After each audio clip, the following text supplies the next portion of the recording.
Hello again, guys. Today we're going to be mixing our paint. I have a few videos where I've shown how I mix my paint at the beginning of it, but this is going to be a strictly mixing paint video. I've had a lot of people that on the art and pouring forums that I follow on Facebook have had issues with mixing paint, so I thought I'd put a video out here strictly on mixing so that I can possibly help other people out. So this is what we're going to do today. We'll tip you down so we can get into this action. Alright, coming on down. Alright. Now, we have here our Flood Floetrol. Now this is, people use this as a pouring medium, but this is technically not a medium. This is a paint leveler or a smoother, if you will. It when you apply it to your paint, it makes it flow easier going across your canvas and keeps it level so it's not as wavy. Okay. Elmer's School Glue. Now this is a medium that we use. This one you can also use Elmer's Glue All, which is most preferable, but this is one I have right on hand right now, so this is what I'm going to use. The reason that we use pouring mediums is for the binding agents that are in it. Glue obviously has binding agents in it, so that's why I'm using the school glue for my pouring medium. Okay, now, last but not least is water. We have to have water to add to it to get our proper consistency. Your paint and a pouring medium, or your paint and Floetrol alone will not get you the proper consistencies unless you're looking for something that is a lot thicker to use, which a lot of us do not want thick. We want it to pour. We want it to flow across the canvas. So that's what we're doing. Okay, now this water right here, I highly recommend that you do not use tap water. Tap water has so many impurities in it, and whatever you put in from your tap water into your paint is going to go onto your final product, and it's going to be there. You don't know what's going to happen later on down the road. So I use either filtered water, which is I have filtered water, or use bottled water to pour into your paints. So that's what we're doing. Okay, so let's get started. All right, the first thing I want to do is I want to shake up my Floetrol. And I am going to, these are little shot glasses, they're not really shot glasses, but that's about the size of them anyway.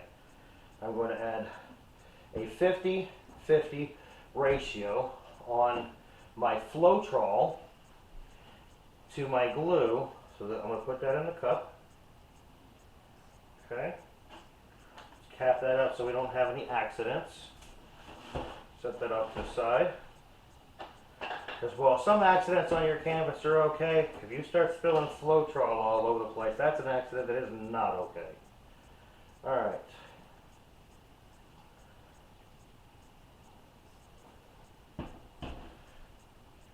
Add our glue to that mixture.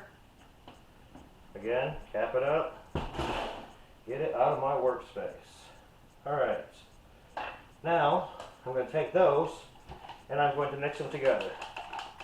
This is my pouring medium. This is what I use.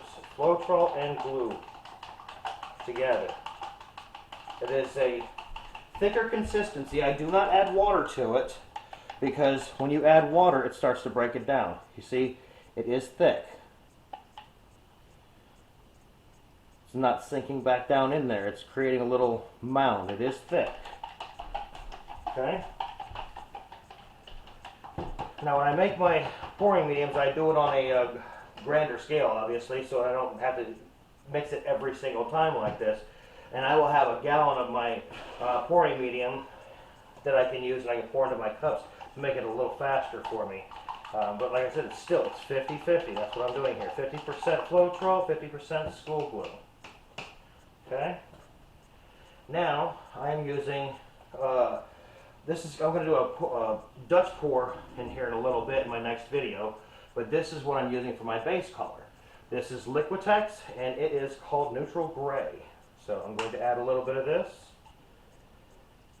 Now this is going to be like I said, my base coat, so I'm going to want this a little bit thinner than my other paints. And I'll show you that consistency here in just a second. I love using these clear cups like this because you can see through it. You see all that white that's there on the bottom? I want to make sure I get that well mixed. I can see on all sides. Here again, I'm using a chopstick to stir, so that I don't have to move this forward. So I can roll around the edges like that, roll it around and get all the sides. I want to make sure that there's no white on that side. Clear it up. Now, as you can see, this paint is still pretty thick, okay? So now we're going to come in and we're going to add our water. I'm going to do half of this to start off with. Why? Because you can always add more water. If you get too much water in there, then you have to add more medium, more paint. Then you may end up having too much. I'll do half of that and stir. And see what my consistency is. Okay. So that is definitely thinner, but I want to get it just a little bit more. So I'm not going to pour all of this in there. There's still quite a bit in there. Just a little drizzle.